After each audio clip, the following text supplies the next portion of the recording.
Viúva grávida herda apenas uma pequena criação de galinha, e trabalho duro muda sua vida. Capítulo 1. O que sobrou no dia em que enterraram meu marido, a terra estava dura. Não sei por que esse detalhe ficou comigo todos esses anos. Enquanto os homens cavavam o buraco, eu ouvia o som seco da enxada batendo no chão ressecado, e aquele barulho parecia mais honesto do que qualquer palavra que alguém me disse naquele dia. A terra não fingia. Estava seca. Ponto. Sem explicação, sem desculpa, sem aquele jeito que as pessoas têm de olhar para você com uma careta de pena e dizer que Deus sabe o que faz. Eu estava de pé um pouco afastada de todos, com a mão direita pousada no lado do ventre, onde às vezes eu sentia um movimento. 3 meses. Mal aparecia ainda por baixo do vestido preto que peguei emprestado, porque o único vestido preto que eu tinha estava apertado demais. O corpo já sabia o que eu ainda tentava guardar para mim. Ninguém sabia do filho ainda, pelo menos ninguém da família dele. Dona Teresa, a parteira que morava no fim da estrada de terra, sabia, e a Lica, que era minha vizinha e a única pessoa que eu chamaria de amiga sem precisar mentir para mim mesma, também sabia. Mais ninguém. E naquele instante, parada diante de um buraco aberto na terra dura, eu não tinha certeza de quando ou se alguém precisaria saber. Meu marido se chamava Osmar. Tinha 42 anos, quando o coração parou. Uma manhã qualquer de agosto, enquanto ele passava arame na divisa do pasto. Caiu sozinho. Ninguém viu. O peão achou ele perto do meio-dia, já com o sol forte em cima. Me ligaram, eu fui, e quando cheguei, o que estava deitado na terra já não era mais o homem com quem eu tinha dormido por 6 anos. Não vou dizer que foi um casamento fácil. Não foi. Osmar era um homem de poucas palavras boas e muitas palavras duras. Tinha épocas melhores e épocas em que o silêncio da casa pesava como lona molhada. Mas era o que eu tinha. E eu tinha aprendido, desde muito antes de casar, que a vida não é feita das coisas que você escolheria se pudesse escolher livremente. É feita do que aparece, do que fica, do que você aguenta. No enterro, os cunhados ficaram do outro lado da cova. Eram 3, Zequinha, Naldo e Berilo. Todos com as mulheres, todos de roupa boa, todos com aquela postura de quem já sabe o que vai acontecer depois e só está esperando o momento certo de agir. Eu os observava pelo canto do olho sem virar a cabeça. Aprendi cedo que olhar as pessoas de frente avisa que você está prestando atenção, e eu precisava que eles achassem que eu não estava. A Bernadette, mulher do Naldo, ficou me olhando durante quase todo o enterro com um tipo de pena que não era pena de verdade. Era a pena de quem se sente aliviado por não ser você. Aquela pena que enche o peito de gratidão escondida. Ela me cumprimentou com um abraço curto e quente demais, do tipo que aperta rápido e solta mais rápido ainda, e disse que Deus tinha os planos dele. Eu agradeci. Não tinha mais nada a dizer. 3 dias depois do enterro, o advogado marcou a leitura do testamento. Eu fui de vestido cinza, cabelo preso, sem enfeite. Sentei na cadeira que me indicaram e fiquei quieta enquanto os outros chegavam. A sala do cartório cheirava a papel velho e a um tipo de ar parado que só existe em lugares onde se decide o futuro das pessoas, com caneta e carimbo. O advogado era um homem miúdo com óculos escorregando no nariz que lia tudo num tom igual, sem subir nem descer a voz, como se estivesse lendo uma lista de compras. Eu escutei com cuidado. Escuto sempre com cuidado. As pessoas que falam pouco costumam ouvir bem, porque enquanto a boca fica quieta, os ouvidos ficam livres. A terra boa, o pasto do lado do rio, o curral com os bois que sobraram, as ferramentas, o caminhonete velho, mas que ainda rodava, a casa grande onde a família se reunia nos domingos de festa. Tudo foi distribuído entre os 3 irmãos com uma precisão que me fez perceber que aquele testamento não tinha sido escrito às pressas. Tinha sido pensado. Tinha sido construído aos poucos, com cuidado, em conversas que aconteceram sem mim. Eu não abri a boca. Fiquei sentada com as mãos no colo, uma sobre a outra, e esperei. Quando chegou a minha parte, o advogado não mudou o tom. Leu do mesmo jeito que leu o resto. Um pedaço de terra no fundo da propriedade, seco, longe da água, que ninguém cultivava há anos. E um galinheiro antigo, com as aves que havia nele. Foi só isso. O Zequinha tossiu. A Bernadette olhou para a janela. O Naldo cruzou os braços. O Berilo, que era o mais novo e o mais honesto dos três, no sentido de que não sabia disfarçar o que sentia, esboçou um sorriso rápido no canto da boca antes de perceber que eu estava olhando para ele. Eu segurei aquele olhar por 2 segundos e depois desviei. Não porque estava com medo, mas porque não precisava daquilo. Não precisava de mais nada daquele lugar. Assinei o que precisava assinar. Agradeci o advogado. Levantei da cadeira com cuidado, porque o corpo já pedia mais atenção do que antes, e saí daquela sala sem dizer nada para ninguém. Do lado de fora, o sol batia forte no calçamento. Me parei na calçada por um instante, com a mão no ventre e os olhos fechados. O calor do sol no rosto foi a coisa mais boa que senti naquele dia inteiro. Fui ver o tal pedaço de terra no fim da tarde, porque eu precisava ver com os meus olhos antes de decidir qualquer coisa. Não gosto de ter opinião sobre o que não vi. Herdei isso da minha mãe, que era mulher de poucos juízos apressados e muita observação calada. Caminhei uns 20 minutos por uma estrada de terra, que foi ficando mais estreita enquanto eu avançava, até virar quase uma trilha. O sol já estava baixo e a sombra das árvores esticava pelo chão vermelho. Quando cheguei, fiquei parada na beira do que era meu. O galinheiro ficava num terreirinho cercado por um arame que parecia cansado de ficar de pé. Tábuas tortas, presas umas às outras com pregos enferrujados e uma fé que eu não conseguia explicar. Parte do telhado tinha afundado num canto, penas espalhadas pela terra seca. Um cheiro forte que o vento carregava na minha direção, sem cerimônia. As galinhas eram 6.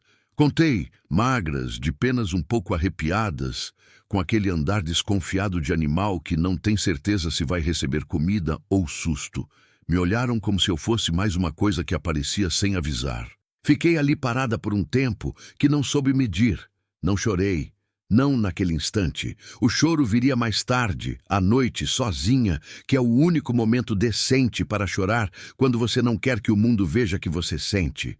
Mas ali, com o sol morrendo atrás das árvores e o barulho fraco das galinhas no terreiro, senti alguma coisa diferente do que eu esperava sentir. Não era esperança. Ainda não era isso. Era algo menor. Uma faísca pequenininha, do tipo que nem sempre vira fogo, mas que existe. Uma centelha que dizia: este lugar está vivo, está mau, está descuidado, está esquecido, mas está vivo, e eu precisava de vivo, qualquer pedaço de vivo. Coloquei a mão na barriga, senti o peso quieto do filho que crescia lá dentro, e disse uma coisa em voz alta, muito baixinho, só para mim e para quem mais quisesse ouvir naquele fim de tarde sem testemunhas. A gente vai dar um jeito. Não sabia como, não sabia se ia conseguir, mas disse: e quando você diz uma coisa em voz alta para o silêncio, alguma parte de você começa a acreditar que precisa ser verdade. Voltei para casa no escuro, pisando devagar na estrada de terra, com as mãos livres e o pensamento pesado. Tinha muito trabalho pela frente, e eu estava grávida, viúva, sozinha, e com as mãos calejadas de uma vida que nunca tinha me poupado de nada. Mas tinha um galinheiro, e tinham 6 galinhas vivas. Às vezes é disso que um recomeço é feito. Capítulo 2. Antes do sol. A primeira coisa que aprendi sobre recomeçar foi que ele não avisa, não tem fanfarra. Não tem manhã diferente das outras, com luz mais bonita ou o pássaro cantando mais alto. O recomeço aparece igual a qualquer outro dia, cinza e frio na beira da madrugada, e a única diferença é que você decide se levanta ou fica. Eu levantava, não porque era forte, não porque tinha alguma coisa dentro de mim que as outras pessoas não têm, Levantava porque tinha 6 galinhas que precisavam comer e um filho dentro de mim que precisava que eu não desistisse. Essas 2 razões, por menor que parecessem, eram suficientes para tirar o corpo da cama quando o relógio marcava 4:30 da manhã e o frio da madrugada entrava pela fresta da janela como uma faca fina. Passei a dormir num quarto pequeno que ficava nos fundos da casa de uma mulher chamada Dona Filinha. Ela tinha 70 e poucos anos, vivia sozinha desde que o marido morreu e o filho foi embora para a cidade grande. E alugava o cômodo por um valor que era quase nada porque, segundo ela, preferia ter barulho de gente do que silêncio de cemitério. Não éramos amigas. Éramos 2 mulheres que precisavam uma da outra sem precisar dizer isso em voz alta, que é o tipo de relação mais honesta que existe. O quarto tinha uma cama de solteiro com colchão fino, um guarda-roupa de 2 portas, onde uma não fechava direito, e uma janela que dava para o quintal dela, cheio de bananeiras. Era pouco. Era o suficiente para dormir e guardar as poucas coisas que eram minhas. Acordava antes do alarme. O corpo já tinha aprendido sozinho que não havia tempo a perder. Calçava a bota de borracha ainda na escuridão, enrolava um casaco velho nos ombros, pegava o balde e o saquinho de milho que ficava pendurado na porta e saía. O caminho até o galinheiro levava uns 20 minutos a pé. Nos primeiros dias, fazia esse caminho com uma lanterna que a Lica me emprestou. Mais tarde aprendi a fazer no escuro, porque os pés foram memorizando cada pedra, cada buraco, cada raiz atravessada no meio da trilha. O céu da madrugada no cerrado tem uma cor que não existe em outro lugar. Azul quase preto, com as estrelas ainda firmes antes do sol tomar conta. Nos primeiros dias, eu caminhava olhando para baixo, com cuidado nos pés. Depois, comecei a caminhar olhando para cima. Não sei explicar exatamente quando isso mudou. Só sei que um dia percebi que estava andando de cabeça erguida e que aquele céu imenso, em vez de me fazer sentir pequena, me fazia sentir que havia muito espaço para o que eu precisava construir. As galinhas me recebiam sempre do mesmo jeito, com desconfiança. Aprendi rápido que galinha não é animal de gratidão fácil. Não vem correndo quando você chega, não faz festa, não olha com carinho. Galinha observa, calcula, decide se você é ameaça ou recurso. Nos primeiros dias, elas se afastavam quando eu entrava no terreiro, se espremendo num canto com aquele barulho miúdo de quem não gosta de novidade. Eu jogava o milho devagar, sem movimentos bruscos, e ficava parada esperando que elas se acalmassem. Demorou quase 2 semanas para que a maior delas, uma galinha preta com uma mancha branca no peito que passei a chamar de manchada, chegasse perto de mim sem recuar. Quando ela bicou o milho da minha mão pela primeira vez, eu senti uma satisfação que provavelmente parece ridícula para qualquer pessoa que nunca precisou de quase nada para se sentir bem. Mas era o que tinha, e era real. O galinheiro precisava de muito trabalho. Listei tudo no primeiro dia, sentada na beira do terreiro, com um pedaço de papel e um lápis que mal escrevia. Telhado afundado num canto que precisava ser levantado e preso antes que a chuva viesse e destruísse o que ainda restava. Arame da cerca partido em 3 lugares, o que significava que qualquer animal um pouco mais determinado podia entrar.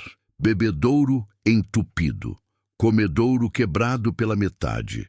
O piso do galinheiro, que era de terra batida, estava cheio de buracos onde a água parada poderia criar problema na época das chuvas. Escrevi tudo, dobrei o papel, guardei no bolso, não porque precisava reler, mas porque ver escrito tem um peso diferente de só pensar. Quando você escreve um problema, ele sai da cabeça e fica no papel.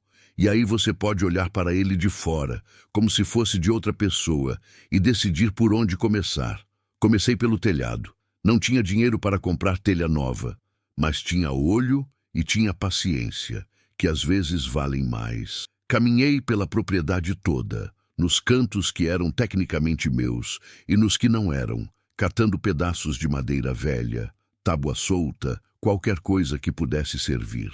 O seu Antônio, que morava a uns 3 quilômetros dali e era homem de não jogar nada fora, me deixou pegar umas tábuas empilhadas atrás do paiol dele que estavam apodrecendo sem uso.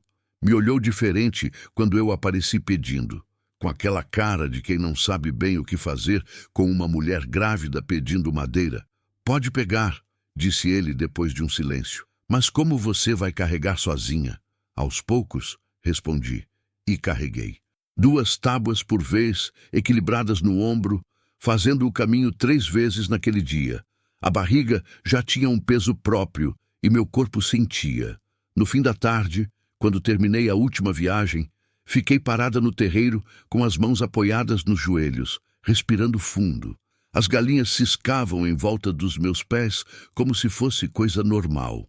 O martelo eu peguei emprestado com a Lica. Era um martelo velho, cabo gasto, mas funcionava.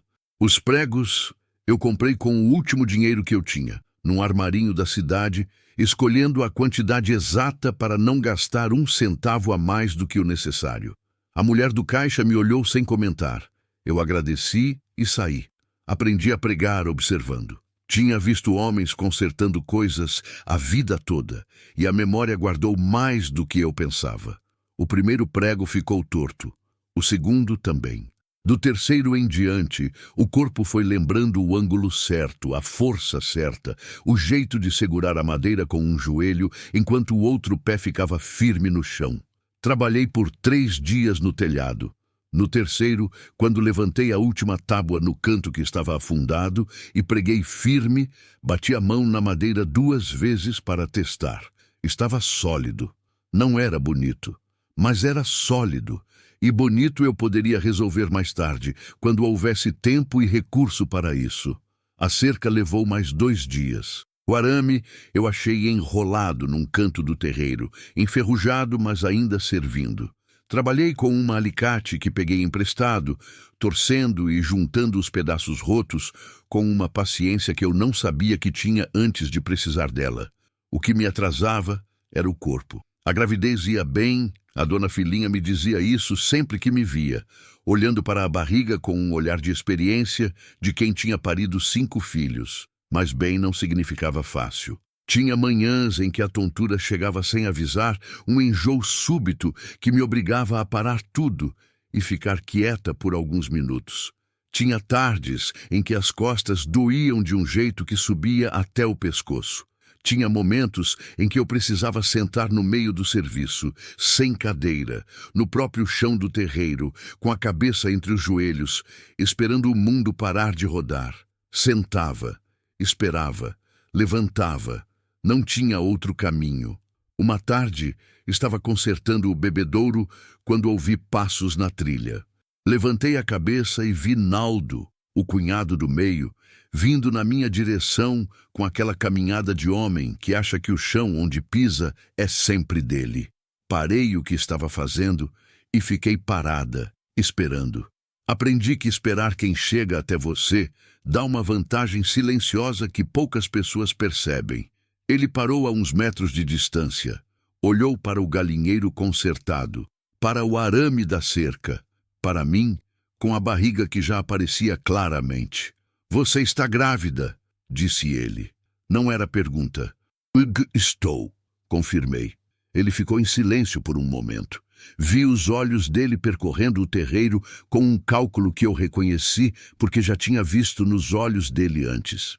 Era o olhar de quem está avaliando se algo tem valor que ele não tinha notado antes. Esse lugar não presta para nada, disse ele por fim. Se quiser, posso te fazer uma oferta pelo terreno. Valor justo. Olhei para ele. Depois olhei para o galinheiro que tinha passado dias consertando.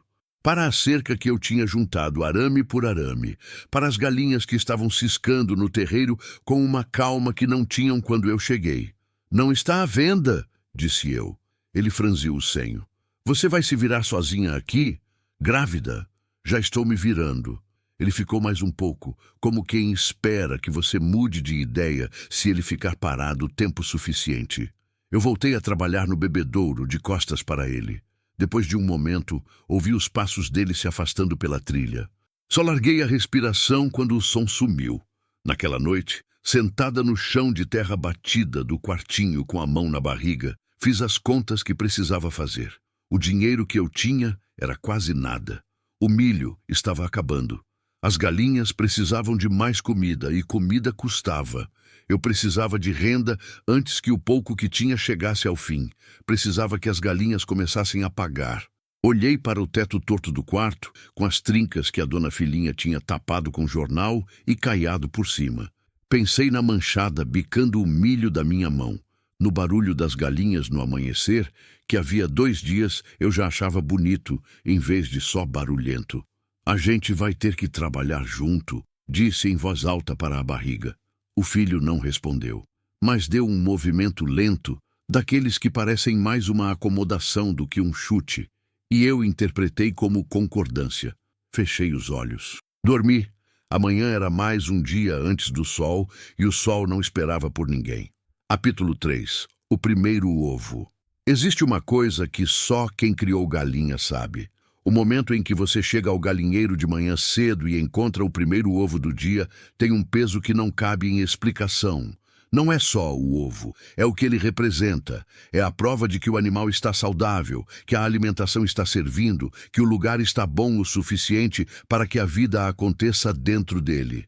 Um ovo é uma confirmação. É o mundo dizendo, você está fazendo certo. No meu caso, demorou mais do que eu esperava. Os primeiros 10 dias, nada.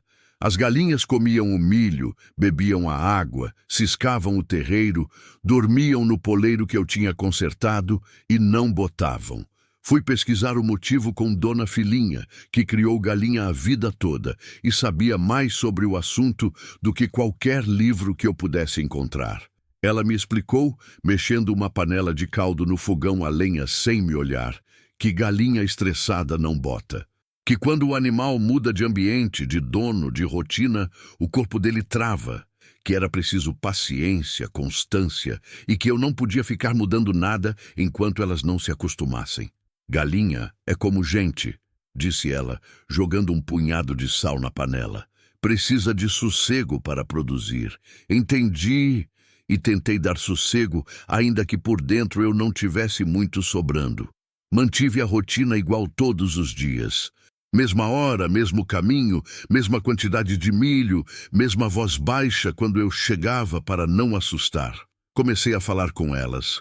Não de forma bobinha, não inventando conversa. Falava o que estava na cabeça enquanto trabalhava, em voz baixa, como quem pensa em voz alta.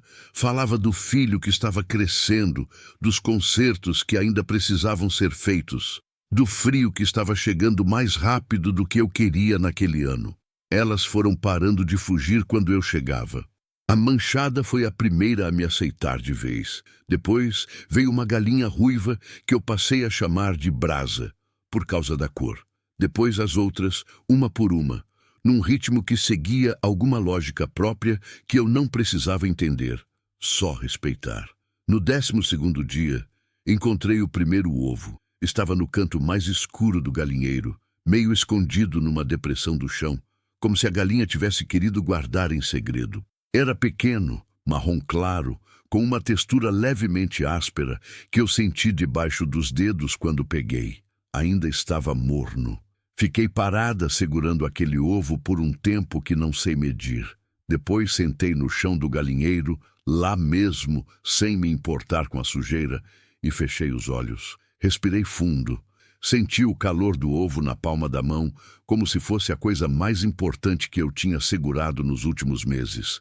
E talvez fosse. Não chorei, mas chegou perto. No dia seguinte, 2 ovos. No dia depois, 2 de novo. Depois 3. A curva era lenta, mas era curva. O corpo das galinhas estava respondendo à rotina, ao cuidado, ao sossego que eu tinha conseguido criar naquele pedaço de terra que antes parecia só abandono. O problema era que 2 ou 3 ovos por dia não pagavam nada. Eu sabia disso. Fazia as contas toda noite, deitada na cama fina do quarto da Dona Filinha, olhando para o teto com o jornal caiado. O milho que eu tinha comprado fiado na venda do seu Gilmar estava acabando. Tinha uma dívida pequena, mas que existia e que crescia a cada saquinho que eu pegava. Precisava começar a vender antes que o buraco ficasse fundo demais para sair. Mas para vender, precisava de volume. E volume levava tempo. Foi a Lica quem me deu a ideia. Ela apareceu numa tarde com um pote de doce de leite que tinha feito e ficou sentada comigo no terreiro, enquanto as galinhas ciscavam em volta dos nossos pés. A Lica era o tipo de mulher que nunca ficava parada, mesmo quando estava sentada. As mãos sempre mexendo em alguma coisa, os olhos sempre observando, a cabeça sempre girando. Enquanto as galinhas não produzem o suficiente, disse ela, abrindo o pote de doce de leite e me passando uma colher. Você podia vender ovos de outras pessoas também, pegar consignado, vender na beira da estrada, ficar com uma parte do lucro. Olhei para ela. Quem me daria ovos consignado? Dona Perpétua. Ela disse o nome com aquela certeza de quem já pensou no assunto antes de trazer. Ela tem galinheiro grande, mais de 50 galinhas, mas não tem jeito de vender porque o marido dela não deixa ela sair. Os ovos ficam sobrando e ela acaba dando ou perdendo.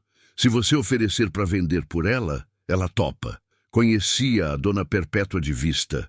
Mulher miúda, cabelo branco preso num coque, que aparecia na missa de domingo com aquele olhar de quem carrega peso e aprendeu a não comentar. O marido eu mal conhecia. Sabia que existia, sabia que era difícil e sabia que esse tipo de informação não precisava de detalhes para ser entendida. No dia seguinte, fui até a casa dela. Bati na porta com 3 pancadas firmes, não apressadas. Ela abriu ainda segurando um pano de prato, me olhou por um segundo, olhou para a barriga e abriu mais a porta. Entre, disse ela. Sentamos na cozinha dela. Contei o que tinha para contar, sem enfeite. Eu vendia, ela fornecia, dividíamos o lucro. Simples. Ela ouviu tudo em silêncio, com aquele jeito de mulher que já ouviu muita proposta e aprendeu a deixar a pessoa terminar antes de responder. Quando eu terminei, ela ficou quieta por um momento. Ele não pode saber, disse ela baixinho. Não vai saber, respondi. Ela assentiu. E foi assim, naquela cozinha com cheiro de coentro e café passado, entre 2 mulheres que não precisaram explicar mais nada, uma para a outra, que o pequeno comércio começou. No dia seguinte, Dona Perpétua separou para mim 2 dúzias de ovos embrulhados com cuidado num pano velho. Eu os coloquei numa caixa de madeira que o seu Antônio tinha me dado junto com as tábuas, forrei com capim seco para não quebrar no caminho e fui até a beira da estrada de terra que cortava o vale entre as 2 fazendas maiores. Montei uma mesinha com 2 cavaletes e uma tábua. Escrevi num pedaço de papelão com um carvão: ovos caipiras, fresquinhos, e esperei. O primeiro carro passou sem parar.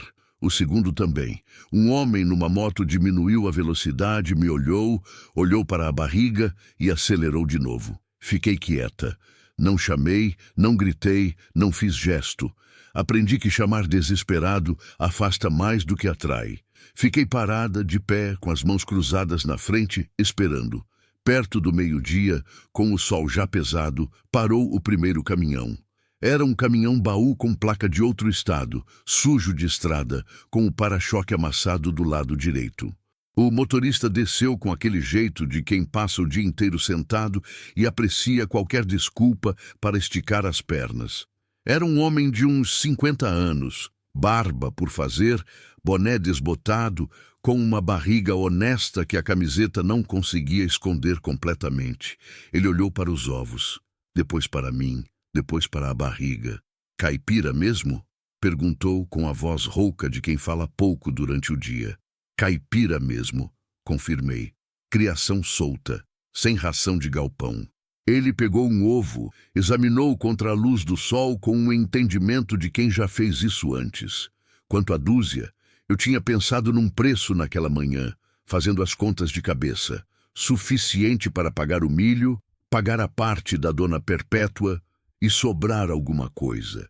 Disse o valor sem hesitar, porque hesitar em preço passa a impressão de que você mesmo não acredita no que está vendendo. Ele assobiou baixinho. Tá caro. Tá justo, respondi. Ele olhou para mim de novo, com um canto de sorriso que não chegou a ser sorriso de verdade, mas chegou perto. Justo, repetiu, como se estivesse testando a palavra. Comprou as 2 dúzias inteiras. Colocou na cabine com cuidado, como quem sabe o que traz dentro. Antes de subir de volta, parou com a mão na porta e me perguntou se eu ficava ali toda semana. Toda semana, disse eu. Na próxima, eu trago um colega, disse ele, e subiu. Fiquei parada no acostamento depois que o caminhão sumiu na curva de terra, levantando uma nuvem de poeira cor de ferrugem. Tinha nas mãos o dinheiro das 2 dúzias. Não era muito, mas era meu, era honesto, e tinha sido ganho com trabalho e com o trato que eu tinha cumprido com Dona Perpétua. Voltei andando devagar, sem pressa, com o sol da tarde nas costas. Parei no meio do caminho porque senti o filho se mexer, um movimento mais firme do que os de antes, como um soluço que vem de dentro.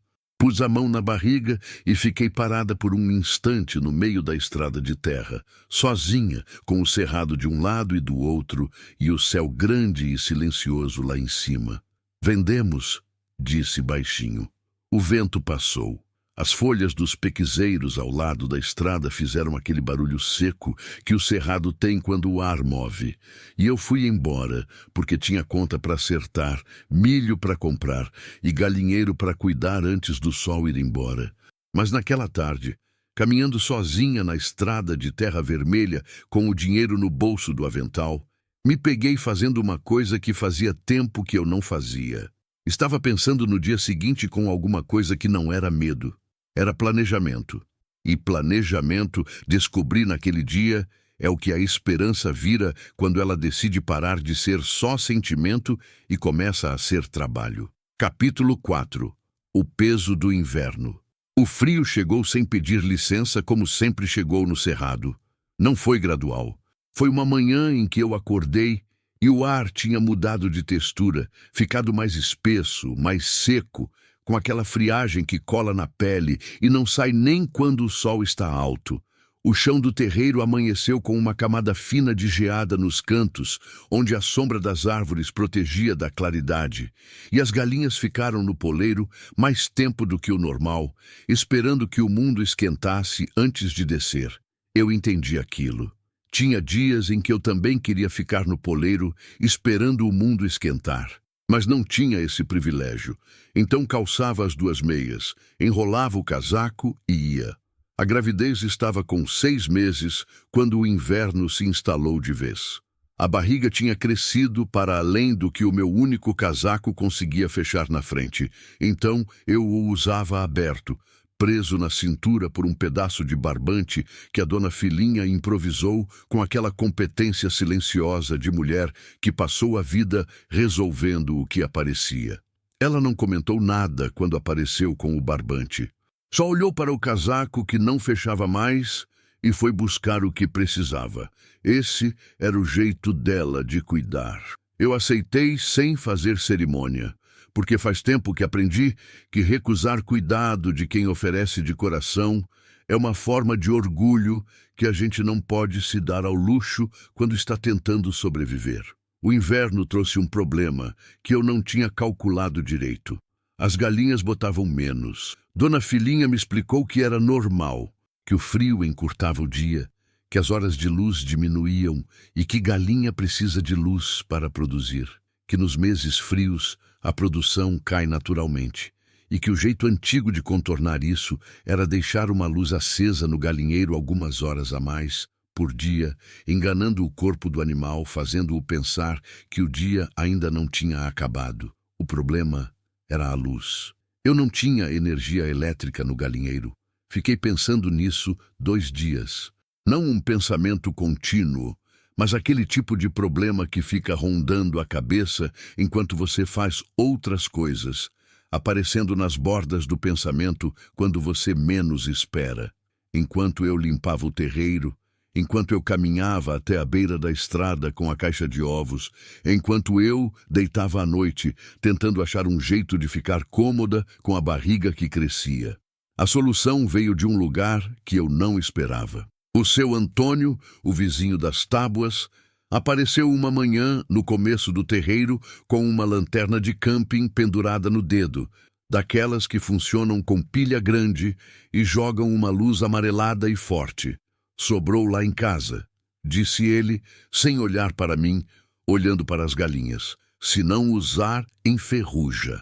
Olhei para a lanterna. Olhei para ele. Ele continuava olhando para as galinhas com aquela expressão de homem que faz coisa boa sem querer ser pego fazendo. Obrigada, seu Antônio. Não precisa não, disse ele, e foi embora do mesmo jeito que veio, sem cerimônia.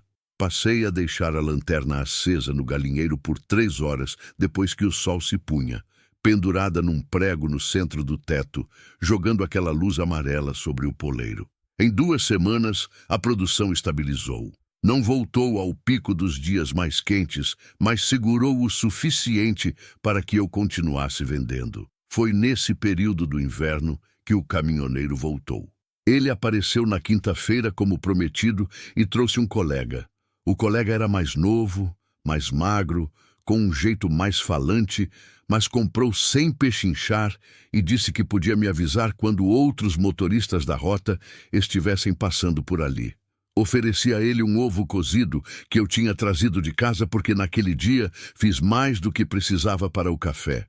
Ele aceitou, comeu em pé, ao lado do caminhão, e disse que era o melhor ovo que tinha comido em meses. Gema cor de açafrão, disse ele com aquela admiração de quem não estava inventando. Ovo de galinha feliz tem gema assim. Eu pensei naquela frase durante dias. Galinha feliz. Não tinha pensado dessa forma antes. Tinha pensado em galinha saudável, galinha bem alimentada, galinha produtiva, mas feliz. Parecia uma palavra grande demais para um animal que passa o dia ciscando terra. Mas depois comecei a reparar. As minhas galinhas tinham espaço para andar. Comiam milho e o que achavam pelo terreiro, minhoca, inseto, capim. Não ficavam espremidas num galpão fechado, sob luz artificial o dia todo. Dormiam no poleiro que elas mesmas escolhiam. Viviam do jeito que galinha foi feita para viver. Talvez feliz não fosse uma palavra grande demais. Talvez fosse só a palavra certa. Comecei a pensar em ampliar. Tinha dinheiro guardado numa lata de goiabada que ficava no fundo do guarda-roupa de porta quebrada do meu quarto. Não era muito, mas era mais do que 0, que era o que eu tinha quando comecei. Toda semana, depois de acertar com a dona Perpétua e pagar o seu Gilmar do milho, o que sobrava eu dobrava e colocava na lata. Por menor que fosse, colocava. Porque dinheiro que fica na mão encontra gasto. Dinheiro que vai para a lata precisa de decisão para sair. Com aquele dinheiro, comprei mais 4 galinhas. Não comprei as mais baratas. Comprei as mais saudáveis, que nem sempre são a mesma coisa. Fui até o mercado do gado, que acontecia toda quinzena, na cidade pequena, que ficava a 12 quilômetros. Fui sozinha, de ônibus, com a barriga de 6 meses, chamando a atenção de todo mundo, e caminhei entre as gaiolas com calma, olhando cada animal com o tempo necessário. Os homens me olhavam de um jeito, não um olhar mau necessariamente, mas aquele olhar de estranheza, de quem não está acostumado a ver mulher grávida sozinha, examinando galinha num mercado de gado. Eu não me importava. Nunca me importei muito com o que olhares de estranheza achavam. O vendedor das galinhas era um rapaz jovem, com chapéu de palha e um sorriso que queria ser mais esperto do que era. Para presente? Perguntou, olhando para a barriga com aquela tentativa de gentileza que vira inconveniente quando não foi pedida. Para trabalho, respondi. Ele ajustou o sorriso para um mais respeitoso e me mostrou o que tinha. Eu escolhi 4, negociei o preço com a firmeza de quem fez as contas antes de sair de casa e voltei de ônibus com as galinhas numa caixa de papelão furada que o vendedor arrumou no colo, ouvindo o barulho delas durante os 12 quilômetros de volta. A mulher sentada ao meu lado no ônibus olhou para a caixa, depois para mim, depois desviou o olhar para a janela. Eu sorri para o vidro. Com 10 galinhas, a produção quase dobrou. E com mais produção, comecei a ter quantidade suficiente para vender, não só na beira da estrada, mas também na venda do seu Gilmar, que aceitou colocar os ovos para vender em troca de uma porcentagem pequena. Ele era homem prático, o seu Gilmar. Sabia que produto bom se vende sozinho se você colocar no lugar certo. Foi numa manhã fria de julho, quando o inverno estava no pico e o chão do terreiro rangia de seco sob as botas, que a crise maior apareceu. Cheguei ao galinheiro antes do amanhecer, como todo dia. Estava mais escuro do que o normal, uma cerração baixa que o cerrado cria nas madrugadas frias e que apaga o horizonte. Acendi a lanterna e entrei. 3 galinhas estavam mortas. Fiquei parada olhando por um momento que durou mais do que deveria. Depois me abaixei, devagar por causa da barriga, e examinei cada uma. Não tinha marca de ataque, não tinha sinal de doença visível. Mas 2 delas tinham uma tonalidade diferente na crista, mais escura do que o normal. E quando toquei no corpo de uma delas, senti o quanto ela estava leve. Voltei até a dona Filhinha ainda de madrugada. Ela abriu a porta sem reclamar do horário, como se estivesse esperando, e ouviu o que eu descrevi. Frio, disse ela simplesmente. Entraram muito frio. O galinheiro está fechando bem? Não estava. Eu sabia disso. Tinha tampado os buracos maiores, mas nas frinchas das tábuas velhas ainda passava vento. Nos dias comuns, aquilo não fazia diferença. No inverno, com geada, fazia. Perder 3 galinhas era perder quase 1/3 da produção que era minha, sem contar as da Dona Perpétua. Era perder semanas de trabalho. Era um buraco que eu não podia deixar aberto. Voltei para o galinheiro no clarear do dia com uma determinação que não era raiva, mas se parecia. Raiva desperdiça energia. O que eu sentia era mais frio e mais limpo do que raiva. Era necessidade convertida em ação. Passei o dia inteiro calafetando as frestas do galinheiro com uma mistura de barro e palha picada que aprendi com a Dona Filhinha, que aprendeu com a mãe dela, que aprendeu com a mãe dela, naquela corrente longa de conhecimento de mulher, passado de mão em mão, sem nunca ter sido escrito em lugar nenhum. A mistura secava dura como adobe e vedava melhor do que qualquer produto que eu compraria se tivesse dinheiro para comprar. Trabalhei agachada, de lado, em posições que o corpo de 6 meses de gravidez protestava, mas aceitava. Quando terminei, estava com as mãos endurecidas de barro seco e a roupa cheia de terra. Fui até o bebedouro do terreiro, lavei as mãos na água fria que gelou os dedos até doerem e entrei no galinheiro para checar o resultado. Sem vento.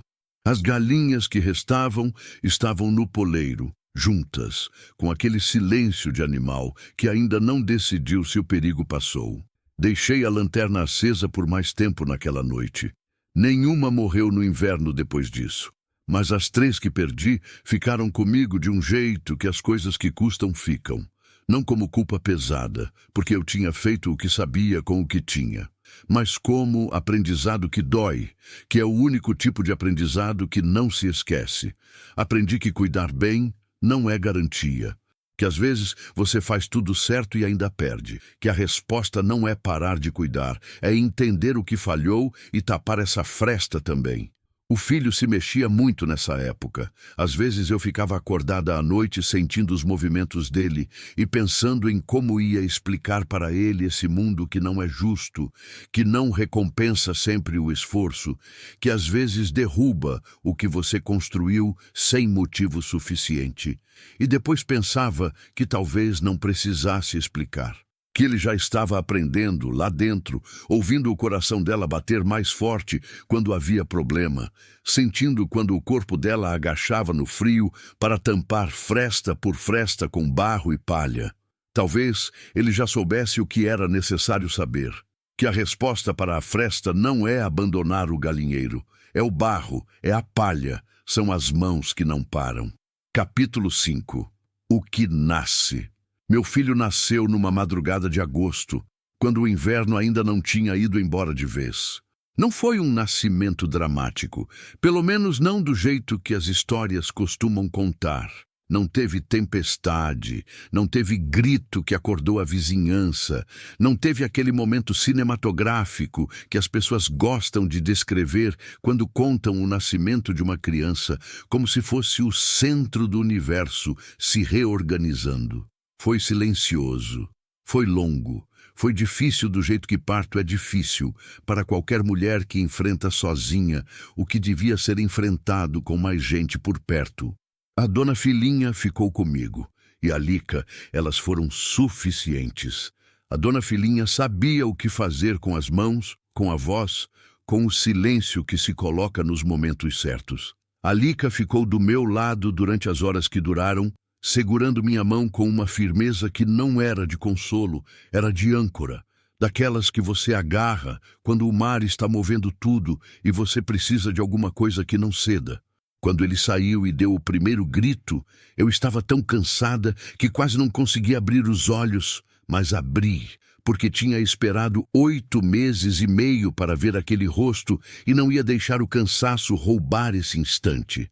Era pequeno, muito mais pequeno do que eu esperava, ainda que soubesse que recém-nascido é pequeno. Tem uma diferença entre saber e ver. Ver é outra coisa completamente. Fiquei olhando para ele com uma mistura de sentimentos que não cabem em palavra única. Essa amálgama estranha de amor imenso e medo imenso que todo pai e toda mãe conhece e que ninguém consegue preparar você para sentir antes de sentir. A dona Filinha o colocou no meu colo depois de limpar e embrulhar. Ele tinha parado de chorar. Ficou de olhos entreabertos, com aquela expressão de recém-nascido que parece ao mesmo tempo completamente perdido e completamente em paz, como se o mundo fosse grande demais, mas o colo onde estava fosse suficiente por enquanto. "Tem nome?" perguntou a Lica baixinho. "Tem", disse eu. "Antônio." A Lica sorriu.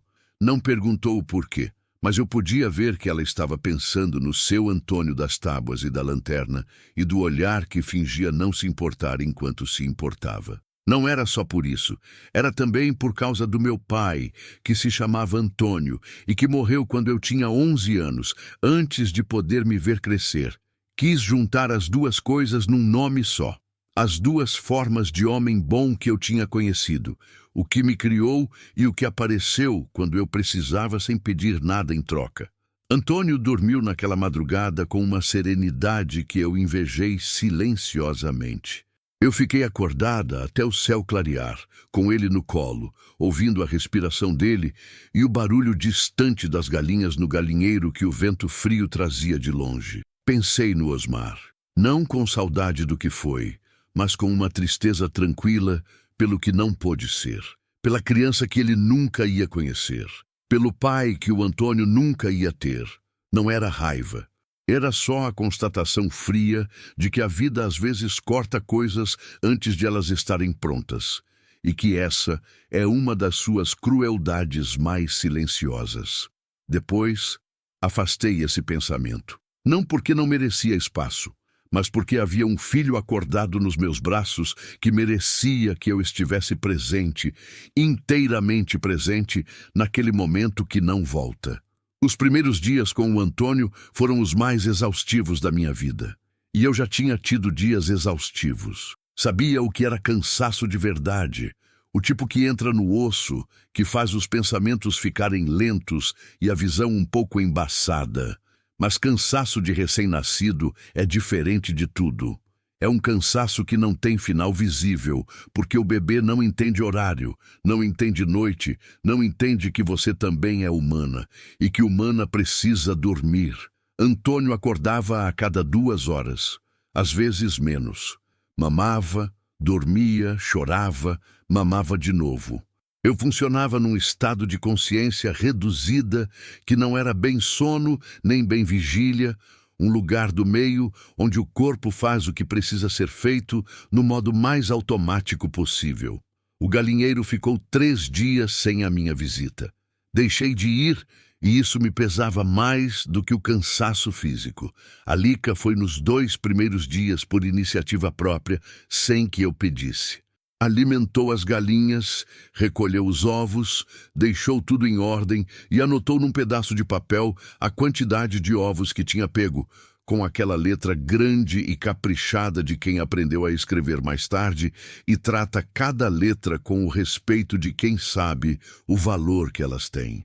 Quando pude voltar, no 4º dia, fui com o Antônio amarrado no peito numa tipóia que a dona Filinha costurou de um pano de algodão grosso que ela tinha guardado não se sabia por quanto tempo. Ele dormia quente ali no peito, embaixo do casaco aberto, com a cabeça encostada no meu externo, e o barulho do meu coração, que já era o único som que ele conhecia de dentro, agora era o que o acalmava por fora também.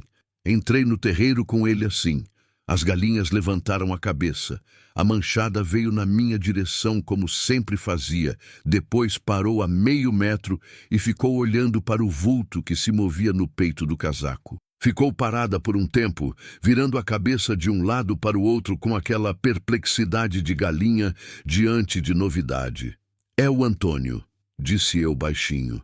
Vai ter que se acostumar com ele.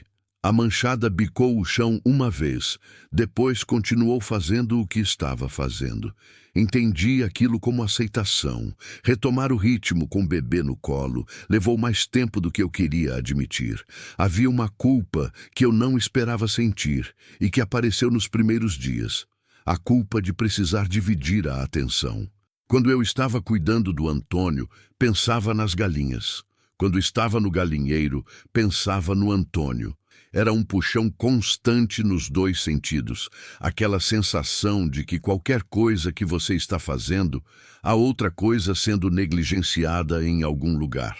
Fui aprendendo a abrir mão dessa culpa com o tempo, não de uma vez, mas aos poucos, da forma como a gente aprende a largar as coisas que não têm solução, percebendo que o peso delas consome energia que seria melhor gasta em outra coisa.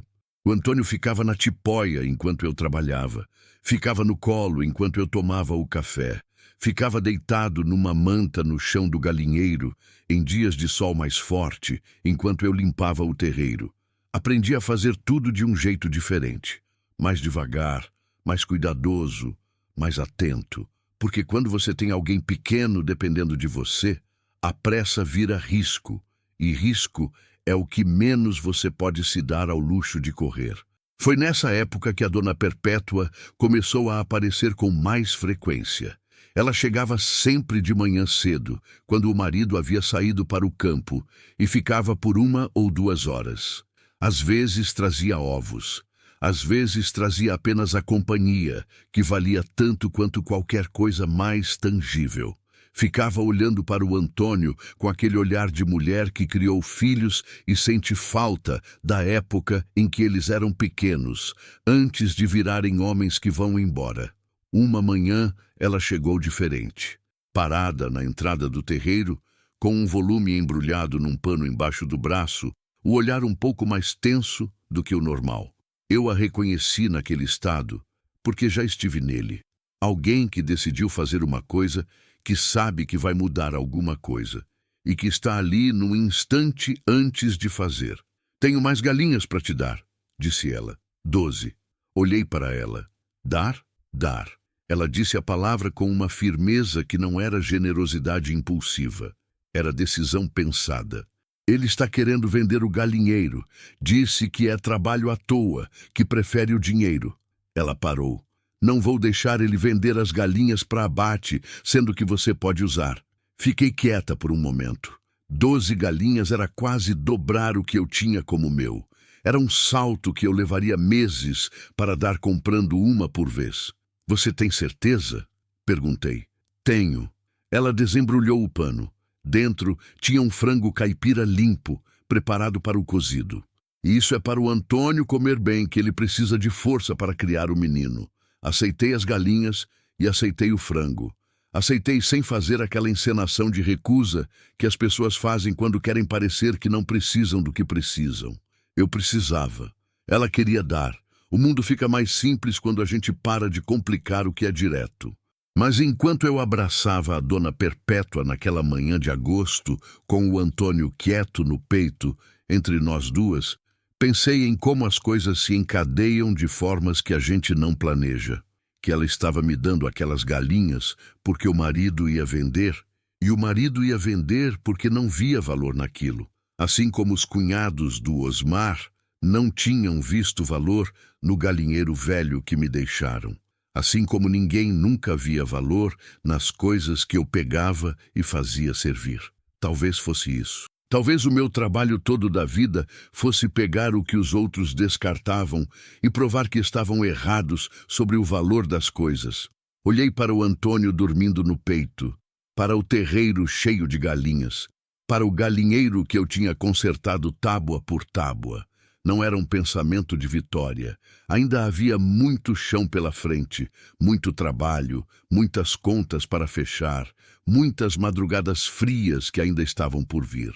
Mas havia também, pela primeira vez, desde o cartório e o testamento e o sorriso de canto do berilo, uma sensação clara e firme de que eu estava construindo algo que ninguém poderia simplesmente tomar ou desconsiderar. Porque era meu do único jeito que as coisas são verdadeiramente suas. Não por herança, não por papel assinado, pelo trabalho que custa, pelo frio que você aguentou, pelo barro que secou nas suas mãos, pelo filho que cresceu no seu colo enquanto você não parava. Esse tipo de coisa não tem inventário, não cabe em cartório, mas existe e dura. Naquela noite, depois que o Antônio dormiu, fui até o galinheiro sozinha pela última vez antes de dormir. Hábito que tinha criado sem perceber, uma espécie de verificação final do dia, como quem passa a chave na porta antes de se deitar. As galinhas estavam no poleiro. A lanterna do seu Antônio jogava aquela luz amarela e morna sobre elas, e elas estavam quietas, agrupadas umas perto das outras, com aquela contenção compacta de animal que encontrou o lugar onde se sente seguro.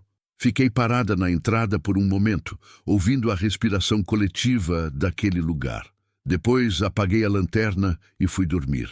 O Antônio estava esperando, e amanhã o sol nascia de novo. Indiferente como sempre, sem se importar se você estava pronta ou não. Mas eu estava aprendendo, devagar, a ser. Capítulo 6. Raízes. O Antônio aprendeu a sentar num domingo de outubro, no meio do terreiro, com a terra vermelha nas mãos e as galinhas ciscando em volta dele como se fosse a coisa mais natural do mundo. Eu estava consertando o comedouro novo que tinha comprado na quinzena anterior, ajoelhada a uns 3 metros dele, quando vi. Ele estava no chão, na manta que eu esticava toda manhã sobre a terra batida, e de repente parou de deitar e ficou ali, equilibrado nos 2 braços curtos, olhando para a manchada com aquela concentração absoluta que só os bebês têm. Como se a galinha fosse a coisa mais fascinante que o universo havia produzido. Parei o que estava fazendo e fiquei olhando para ele. Ele não me viu parar. Estava ocupado demais com a manchada, que foi se aproximando com aquela cautela calculada dela, parando a cada passo para avaliar, até que ficou a uma palma de distância do rosto do Antônio, e as 2 criaturas ficaram se encarando com uma seriedade que me deu vontade de rir e de chorar ao mesmo tempo. Não fiz nenhuma das 2 coisas, só gravei. Tem momentos que você sabe, enquanto estão acontecendo, que vai precisar deles mais tarde. Que a vida vai ficar difícil de novo. Que vai ter dia que o peso volta e o chão parece menos firme, e que nesses dias você vai precisar de uma imagem que prove que havia beleza também. Aquela era uma dessas imagens. Meu filho de 4 meses sentado no meio do terreiro, de frente para uma galinha preta com mancha branca, os 2 completamente absortos um no outro, com o sol de outubro jogando uma luz dourada sobre a terra vermelha.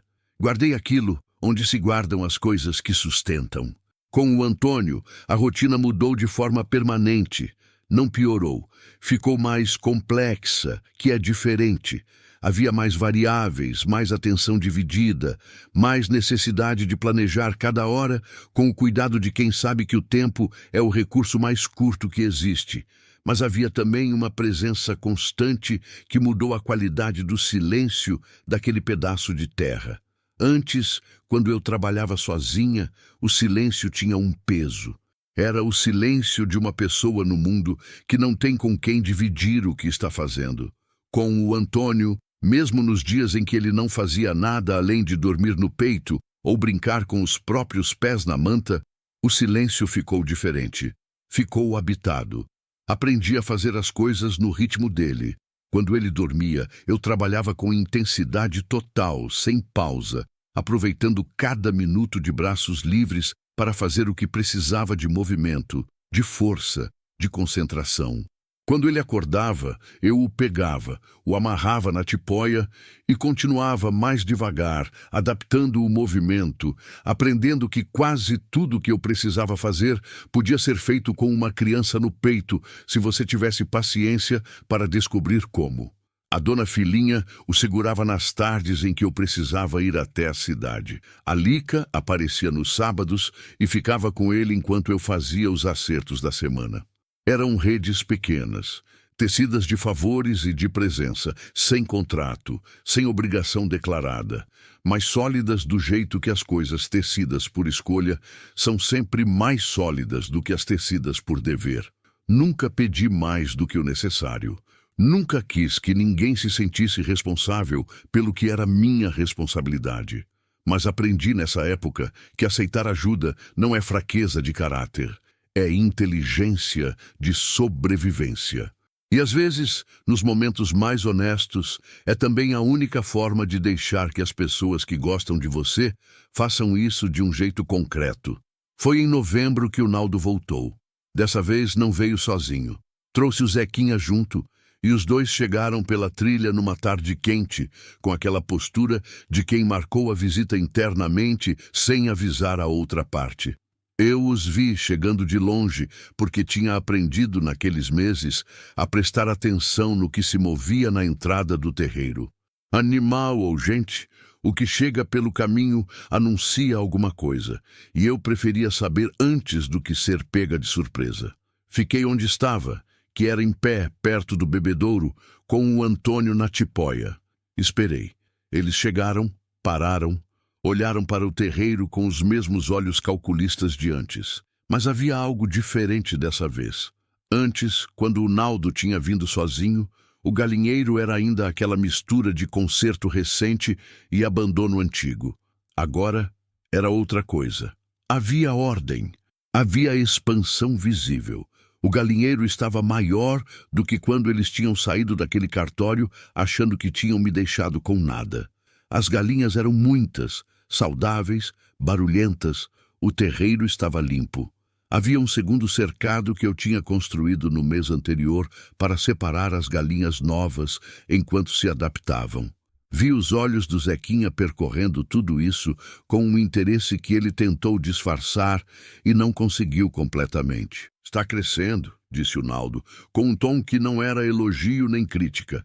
Era constatação, do tipo que precede uma proposta. Está, confirmei.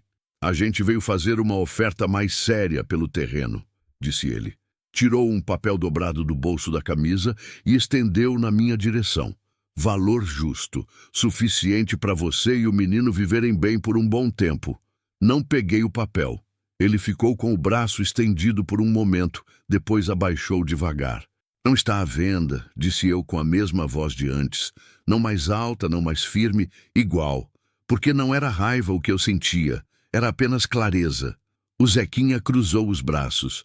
Você vai criar um filho sozinha aqui nesse fim de mundo? Olhei para ele. Já estou criando. Com galinha, disse ele, e havia no tom um desprezo pequeno que ele não teve o cuidado de esconder. Com trabalho, corrigi. A galinha é só o meio. Houve um silêncio. O Antônio se mexeu na tipóia, fez um pequeno som, e eu pus a mão nele sem tirar os olhos dos dois homens. O Naldo olhou para o menino com uma expressão que eu não soube ler completamente.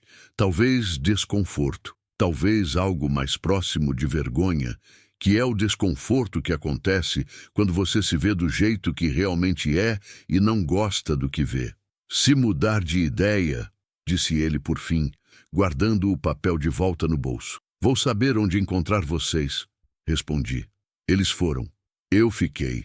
Quando os passos deles sumiram na trilha, abaixei os olhos para o Antônio, que me olhava de dentro da tipóia com aquela atenção mansa de bebê que ainda não entende palavras, mas sente tudo. Esse terreno não é para vender, disse a ele baixinho. É para você. Ele piscou, bocejou, fechou os olhos. Eu sorri, que é uma coisa que acontecia com mais frequência desde que ele havia chegado, e voltei ao trabalho. Em dezembro, aconteceu uma coisa que eu não planejei e que mudou o rumo do que estava construindo. O caminhoneiro de sempre, que eu já sabia que se chamava Augusto e que parava toda quinta-feira sem falta, chegou uma tarde com um caderninho na mão. Comprou os ovos como sempre, mas antes de ir embora, ficou parado com aquela hesitação de homem que tem uma ideia e não sabe se deve falar. Tem um restaurante na cidade, disse ele por fim. Um que serve comida de roça, aquelas comidas de verdade. Falei do seu ovo para eles. Gema cor de açafrão, caipira de verdade. Ele abriu o caderninho e me mostrou um número anotado. O dono quer conversar. Fiquei olhando para o número por um momento. Vender para restaurante era diferente de vender na beira da estrada. Era volume certo toda semana, era preço diferente, era um tipo de comprometimento que exigia que a produção fosse constante e confiável. Era um nível acima do que eu estava. Pensei se estava pronta. Fiz as contas de cabeça. Quantas galinhas, quantos ovos por semana, qual a margem de segurança para semanas de queda na produção, quanto precisaria ampliar para atender sem comprometer. Quantos ovos por semana eles precisariam? Perguntei. Augusto consultou o caderninho. Disseram que começariam com 15 dúzias. Se gostar, amplia. 15 dúzias por semana. 180 ovos. Com o que eu tinha naquele momento, produzia em torno de 140 nos dias bons. Estava perto, mas não era seguro ainda. Dá esse número para mim, disse eu. Vou ligar essa semana. Augusto arrancou a página do caderninho e me deu. Antes de ir, virou de costas, já andando para o caminhão. Cobrou bem naquela primeira vez que parei aqui. Disse sem se virar, com um tom que era metade provocação, metade respeito. Continua cobrando bem. Dobrei o papel e guardei no bolso do avental. Liguei 2 dias depois, de um orelhão da cidade que ainda funcionava, com o Antônio no colo e o papel na mão. A voz do outro lado era de um homem prático, direto, que fez as perguntas certas sobre qualidade, regularidade e entrega. E quando eu respondi cada uma sem hesitar, houve uma pausa e depois a senhora faz entrega ou tem que buscar? Era a única parte para a qual eu não tinha resposta pronta. Não tinha transporte, não tinha carro. Tinha 2 pernas e um ônibus que passava 2 vezes por dia. Por enquanto a senhora busca, disse eu. Mas isso muda. Outra pausa. Tudo bem, começa na semana que vem. Traz a amostra primeiro, eu avalio, se aprovar a gente fecha. Desliguei o orelhão e fiquei parada na calçada da cidade pequena com o Antônio no colo e o sol de dezembro batendo vertical.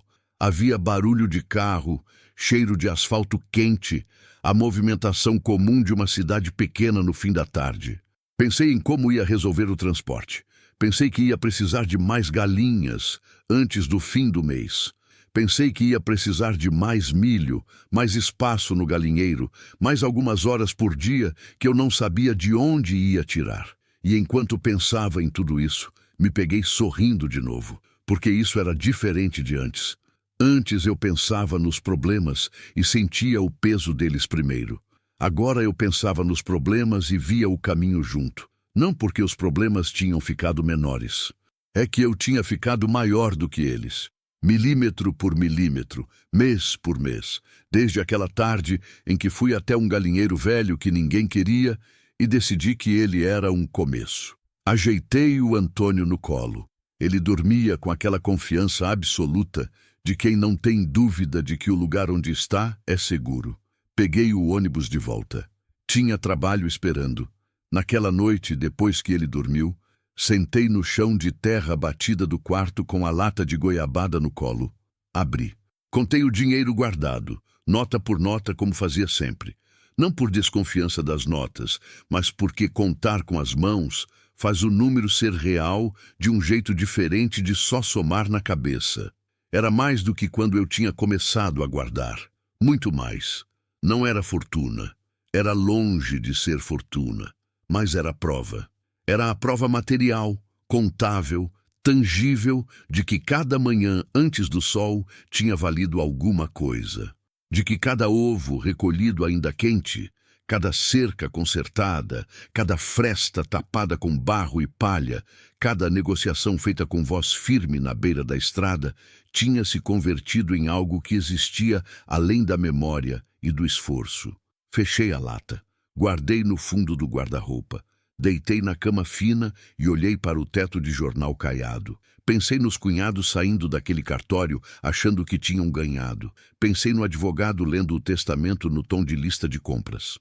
Pensei no sorriso de canto do berilo quando meu nome foi chamado, e o que sobrou foi um galinheiro torto e 6 galinhas magras. Não senti raiva. Raiva é um combustível que acaba e deixa fumaça. O que eu sentia era algo mais duradouro e mais quieto. Era a certeza de que quem decide o valor de uma coisa não é quem descarta. É quem pega, planta, cuida e não larga. E eu não tinha largado. Capítulo 7. O que foi construído.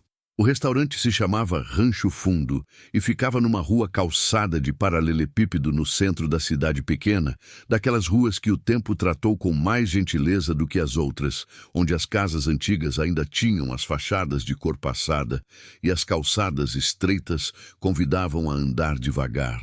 Entrei pela primeira vez numa segunda-feira de manhã, com o Antônio na tipóia e uma caixa com 3 dúzias de ovos nos braços, e parei na porta por um segundo antes de empurrar.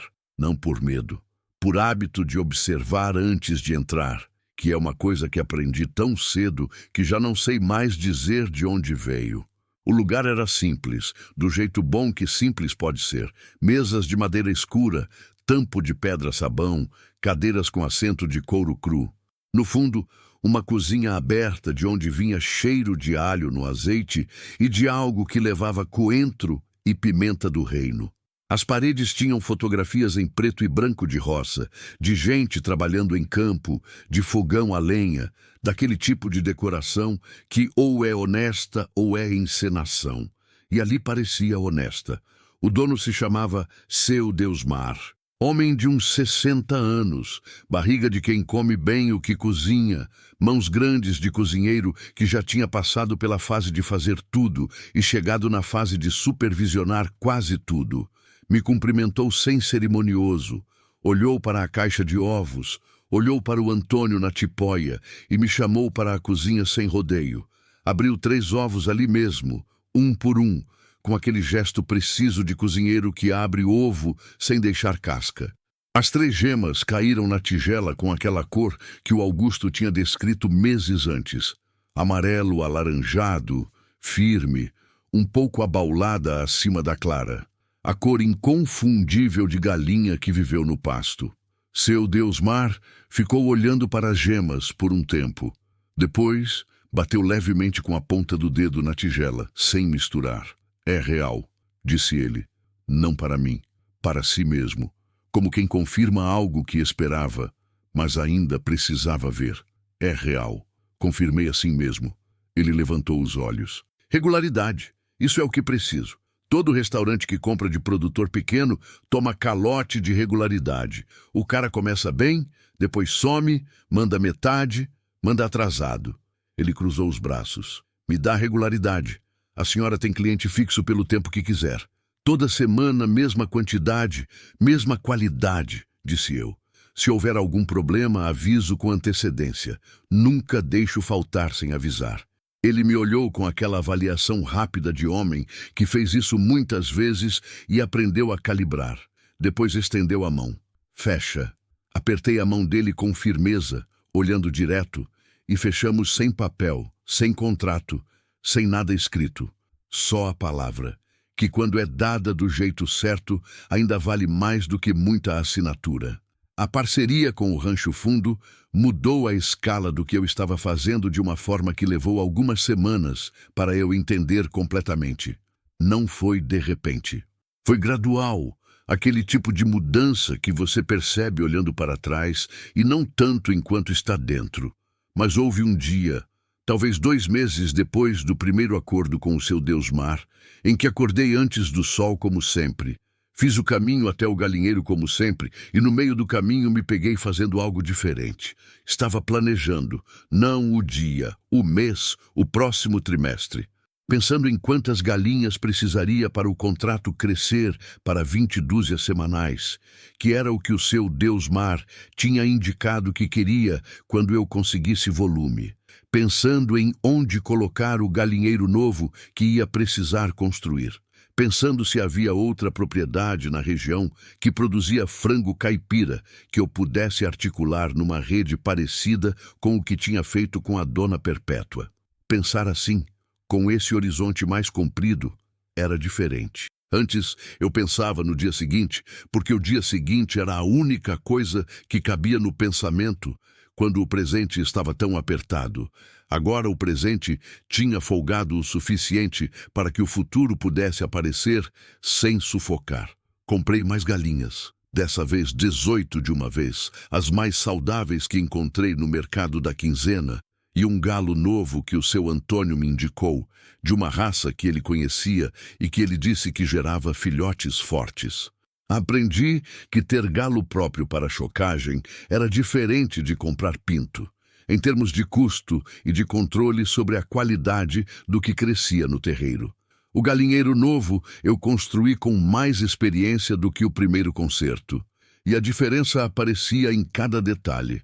As tábuas encaixadas mais precisas, o telhado planejado com inclinação adequada para o escoamento da chuva, o piso com uma camada de areia grossa que facilitava a limpeza.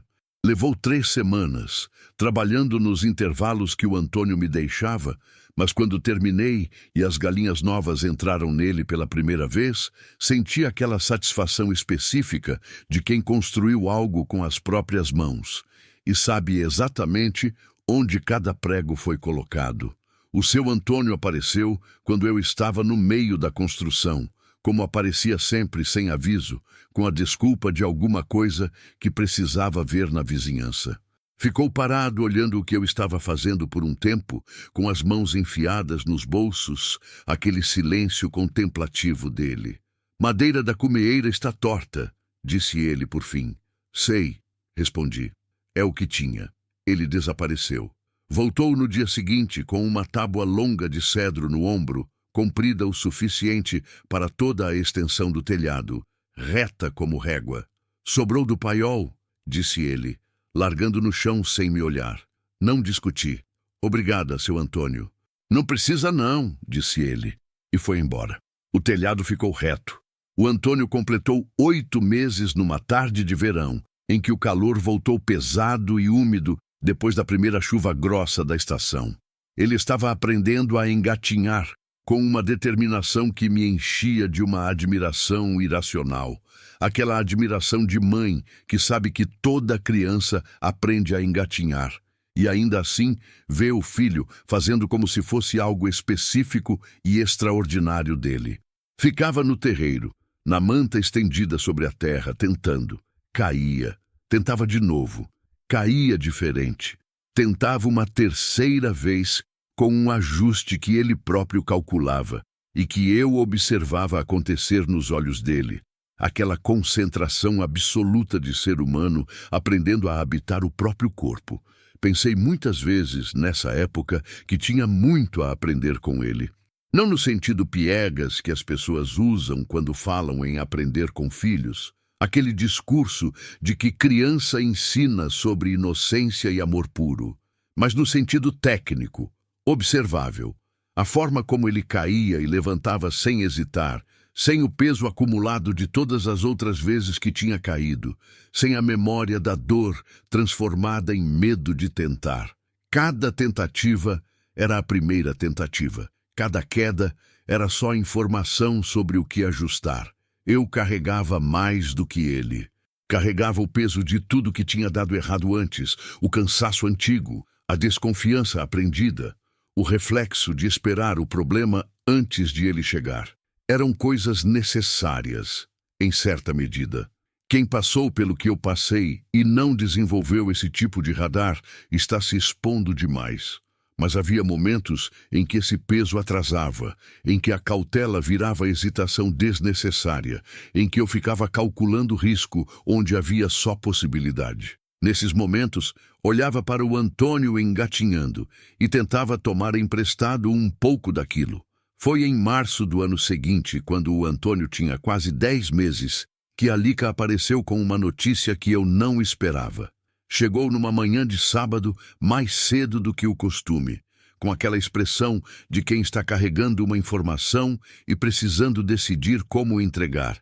Sentamos no terreiro enquanto o Antônio dormia e ela me contou.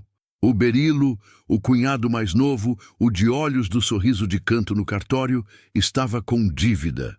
Dívida grande, de má gestão da parte da terra que herdou, de gado que vendeu mal, de empréstimo que tomou achando que o pasto do Osmar ia produzir mais do que produzia.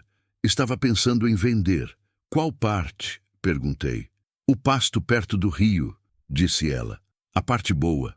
Fiquei quieta por um momento. A parte perto do rio era a melhor terra da propriedade original do Osmar. Todos sabiam disso. Era onde o pasto era mais verde, onde havia uma nascente que não secava nem no inverno mais seco, onde o solo era mais profundo e mais rico. Era justamente o que tinha ficado de fora do meu testamento, porque era o que todos queriam. Quanto ele está pedindo? Perguntei. A Lica disse o valor. Era alto, muito acima do que eu tinha na lata de goiabada, muito acima do que eu poderia juntar em meses. Fiquei fazendo as contas enquanto o barulho das galinhas preenchia o terreiro.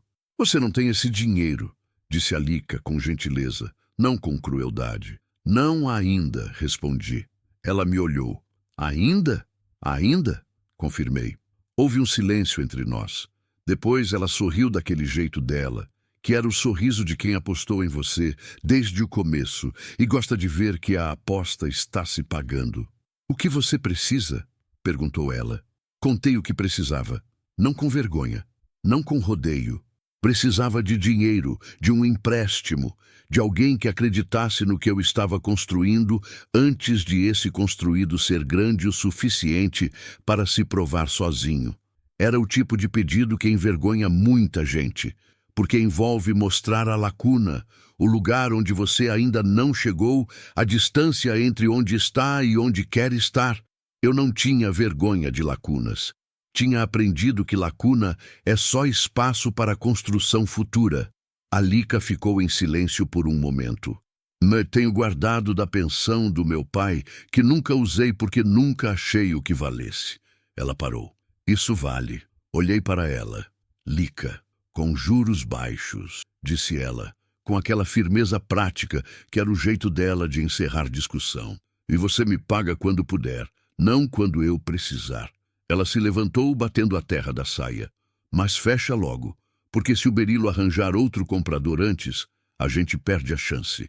O Berilo levou 3 semanas para aceitar o valor que eu ofereci, que era menos do que ele pediu, mas mais do que o segundo interessado havia proposto, que era um homem de fora da região querendo usar a terra para outra coisa completamente. Assinamos no mesmo cartório do testamento, com o mesmo cheiro de papel velho e o mesmo ar parado. Mas desta vez, eu era quem sentava do lado que assina com o que ganha. O Berilo não fez sorriso de canto dessa vez. Assinou, pegou o envelope e saiu sem prolongar. Eu assinei depois, com calma, lendo cada linha antes de colocar o nome, como sempre faço com qualquer papel que vai mudar alguma coisa, porque aprendi que assinar sem ler é o tipo de pressa que se paga caro. Quando saí do cartório, o sol da tarde batia no calçamento do mesmo jeito que tinha batido naquele outro dia, meses atrás, quando eu saí de lá com quase nada. Desta vez, saía com a terra perto do rio. Não corri, não comemorei em voz alta. Fui andando devagar até o ponto de ônibus, com o Antônio na tipóia dormindo no ritmo dos meus passos, e deixei aquilo assentar em silêncio. Há conquistas que pedem grito, e há conquistas que pedem silêncio, porque são grandes demais e vieram de longe demais para caber em barulho. Essa era do segundo tipo. Naquela noite, depois do Antônio dormir, fui ao galinheiro uma última vez como era meu hábito, mas não parei na entrada como sempre. Fui até o fundo do terreiro, onde o arame da cerca encontrava a divisa com o pasto novo, que agora era meu, e fiquei parada no escuro, olhando para a terra escura que eu ainda mal podia ver, mas que já conseguia imaginar. A nascente ficava uns 200 metros além da cerca. Não dava para ouvir a água daqui, mas eu sabia que estava lá, correndo quieta no escuro, indiferente ao que havia mudado de dono, fazendo o que sempre fez, independente de inventário ou cartório ou testamento. Havia um plano tomando forma. Não era completo ainda. Tinha partes que ainda eram só intuição, lacunas que precisavam de tempo e de trabalho para fechar. Mas havia direção. Havia um caminho que eu podia ver com clareza suficiente para dar o próximo passo, que é tudo que você precisa para se mover. Mais galinhas, terra para pasto, chocagem própria para crescer o plantel sem depender de compra. Talvez frango para corte também, separado, como uma linha adicional. Talvez, com o tempo, uma entrega organizada para mais de um restaurante, talvez para a feira da cidade. Talvez um dia esse lugar tivesse um nome. Pensei nisso. Um nome. As coisas que têm nome são diferentes das que não têm. São mais reais de alguma forma, mais intencionais. Quando você dá nome a algo, está dizendo que ele existe de um jeito que merece ser chamado. Olhei para o terreiro escuro, para o galinheiro que tinha construído e reconstruído, para a cerca que tinha esticado arame por arame. Sítio do Antônio, disse em voz alta para o escuro. Ficou bem. Voltei para dentro, tirei as botas na porta e deitei na cama que agora parecia menos fina do que quando cheguei pela primeira vez naquele quarto. Amanhã havia muito a fazer, mas hoje havia muito que estava feito. E essa diferença pequena como parece era, na verdade, a maior de todas. Capítulo 8. O nome das coisas. Existe uma hora do dia no cerrado que não tem nome certo. É depois que o sol se põe, mas antes que a escuridão feche de vez. Um intervalo de 15, 20 minutos em que o céu vai de laranja para rosa, para um roxo que não é roxo completamente, e as árvores ficam pretas por fora, e o chão ainda guarda um calor que você sente nas solas dos pés, mesmo através da borracha da bota. Os pássaros que cantam durante o dia já calaram. Os que cantam à noite ainda não começaram. É um silêncio que não é ausência de som. É uma pausa. Como se o mundo inteiro tivesse aprendido, naquele intervalo, a respirar fundo antes de seguir. Eu aprendi a parar nesses 15 minutos. Não porque tinha tempo sobrando. Nunca tinha. Mas porque aprendi que parar não é o oposto de trabalhar. É parte dele. Que o corpo que nunca descansa começa a trabalhar errado, como o motor sem óleo, fazendo movimento, mas perdendo eficiência, desgastando o que devia preservar. E que a cabeça que nunca para, também fica turva com o tempo, começa a confundir urgência com importância, começa a resolver o imediato e esquecer o necessário. Então parava. 15 minutos. Todo dia. O Antônio aprendeu a ficar quieto comigo nesses momentos com uma naturalidade que me surpreendeu desde cedo. Quando ainda era pequeno o suficiente para não entender o que estava acontecendo, ficava quieto, porque eu ficava quieta, e o corpo dele seguia o ritmo do meu, que é o que os filhos fazem antes de aprender a ter ritmo próprio. Quando ficou maior, ficava quieto, porque tinha aprendido que aquela hora era assim, que não havia nada errado, que o silêncio da mãe naquele intervalo específico não era tristeza nem preocupação, mas só o mundo sendo observado com o respeito que ele merece. Ele tinha 2 anos quando me perguntou pela primeira vez o que eu estava olhando. Estava sentado ao meu lado no batente do galinheiro velho, que ainda estava de pé porque eu nunca tinha encontrado um motivo suficientemente bom para derrubá-lo, e olhava para o mesmo céu que eu olhava. O dia indo embora, respondi. Ele ficou pensando nisso por um momento, com aquela seriedade de criança pequena diante de conceito grande. E amanhã ele volta? Perguntou. Volta, disse eu. Todo dia ele volta. Ele assentiu, satisfeito com a resposta, e voltou a olhar para o céu com a mesma atenção de antes. E eu pensei que havia algo profundamente verdadeiro naquilo, mais do que eu poderia explicar a uma criança de 2 anos, mais talvez do que eu conseguiria explicar para qualquer pessoa. Que sim, o dia volta, que o sol nasce de novo, indiferente ao que aconteceu na véspera, sem carregar o peso do dia anterior, começando sempre do mesmo ponto. Era o que eu tentava fazer também. Nem sempre conseguia. Havia dias em que o peso antigo era mais pesado do que a claridade nova, em que o cansaço acumulado falava mais alto do que qualquer resolução de recomeçar. Mas havia mais dias em que conseguia, e esses eram suficientes. O sítio do Antônio completou 2 anos de nome num outubro em que as chuvas chegaram adiantadas e o cerrado ficou verde com uma rapidez que parecia impaciente, como se a terra tivesse esperado demais e não quisesse perder mais tempo. 2 anos de nome, mas o lugar já existia antes disso. Existia desde o dia em que eu tinha chegado com uma lanterna emprestada e contado 6 galinhas magras num galinheiro torto. O nome era só o reconhecimento do que já havia, como acontece com muitas coisas.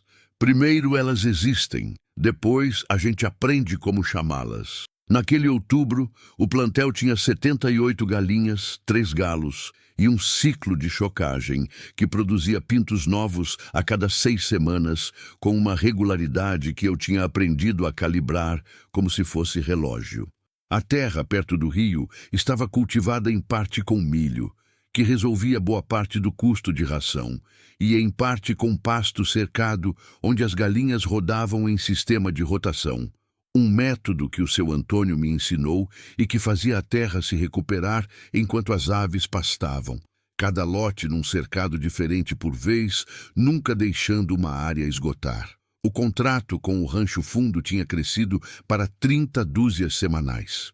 Havia um segundo restaurante menor, que comprava 12 dúzias por semana, descoberto através de uma cliente que tinha comprado ovo na beira da estrada no começo de tudo e que era cunhada do chefe. E havia a feira da cidade, onde eu tinha uma barraca toda sexta-feira. Pequena, simples, com uma placa feita à mão pelo Antônio, com letras tortas e sinceras que diziam Ovos Caipiras, Sítio do Antônio, que era o nome mais honesto que eu poderia ter dado àquele lugar. O dinheiro da Lica estava pago desde o mês anterior, com os juros que ela tinha proposto e mais um acréscimo que ela não pediu, mas que eu achei que era o mínimo que se podia fazer quando alguém apostou em você. Quando apostar era arriscado, ela protestou. Eu insisti.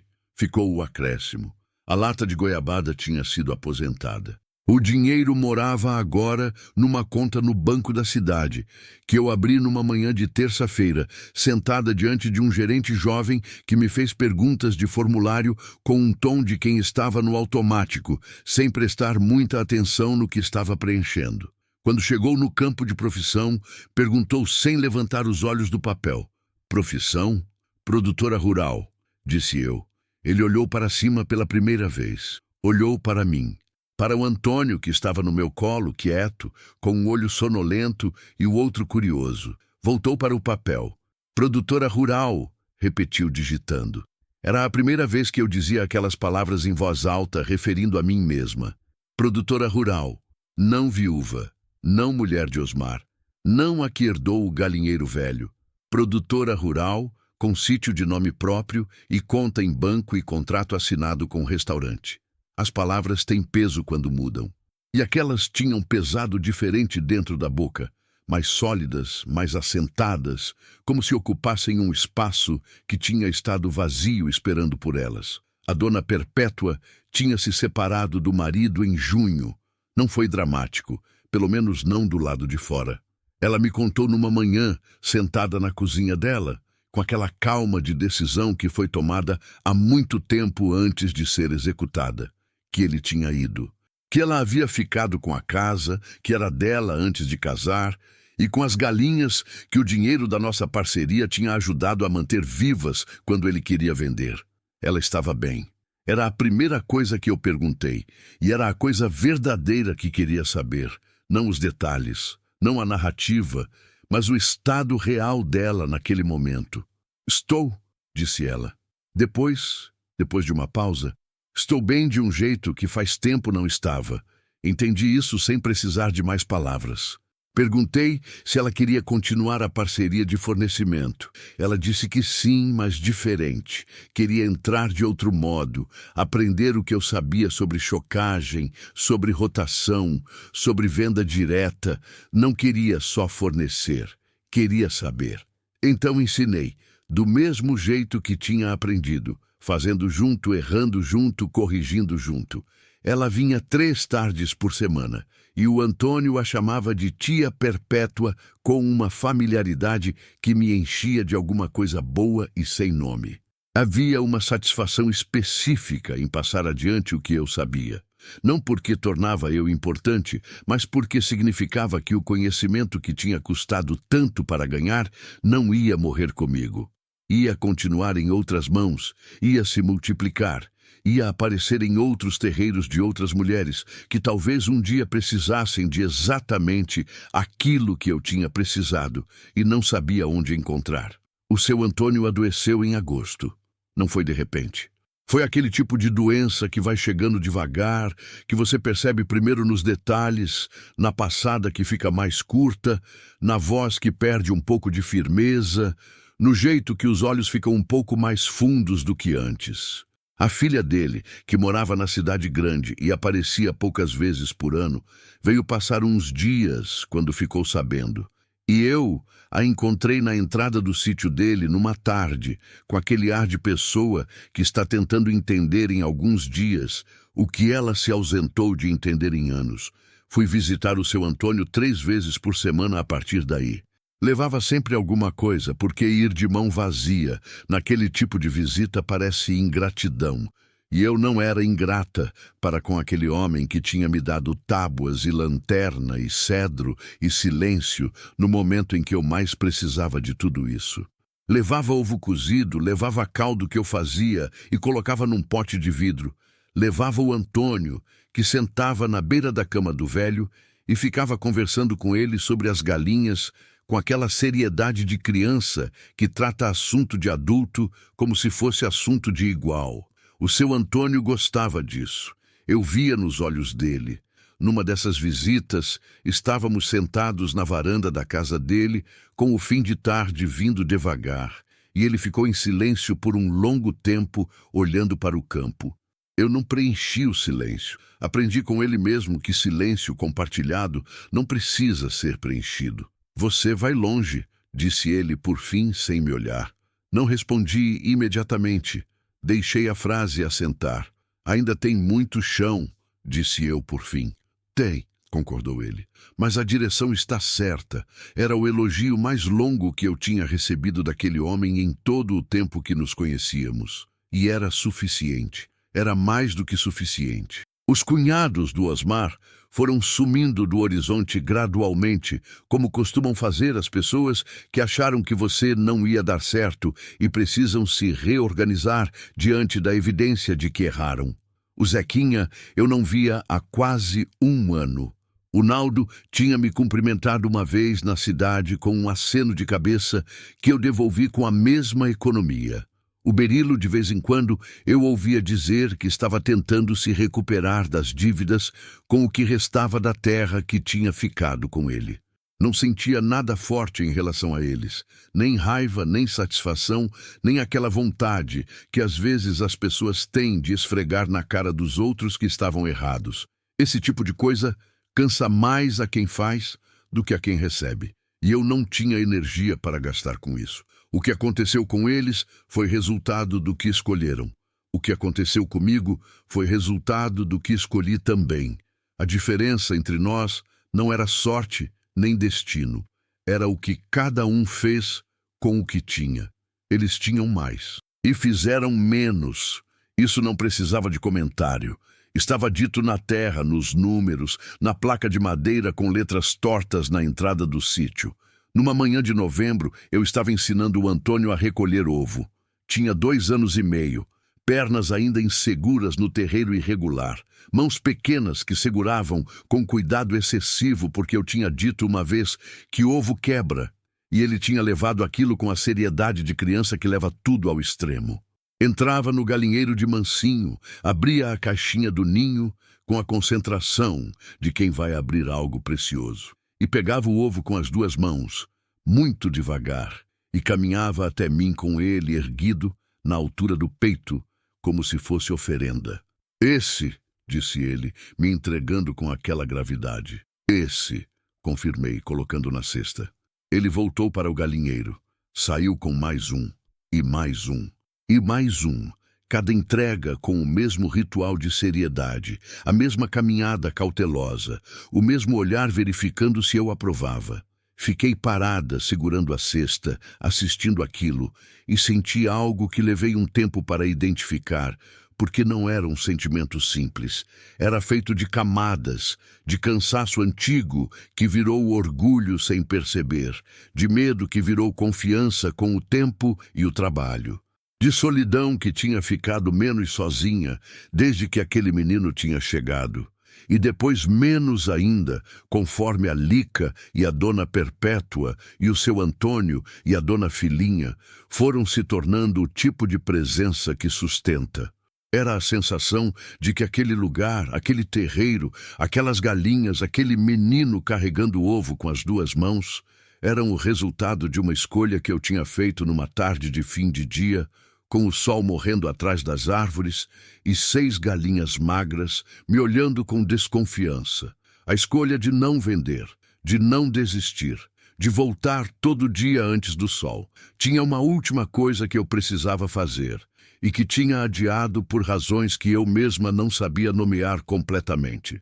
Fui até o cemitério numa tarde de quarta-feira, sem data especial, sem motivo marcado no calendário. Fui porque acordei naquele dia sabendo que era a hora, daquele jeito que às vezes o corpo sabe coisas antes da cabeça formular. A campa do Osmar estava simples, uma lápide de pedra com o nome e as datas, um vaso de flores de plástico desbotado que alguém tinha deixado não sabia quando. Limpei a lápide com um pano que tinha trazido.